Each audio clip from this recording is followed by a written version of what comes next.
At ng laging nauuna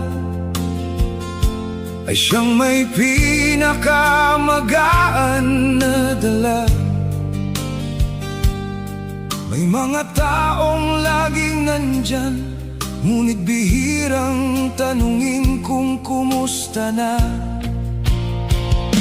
Ito ang kwento ko, mga salitang hindi ko nasabi, habang akala ninyong kaya ko pa. May mga pasanin ang hindi ko mabuhat. Ito ang kwento ko na matagal kong kinimkim.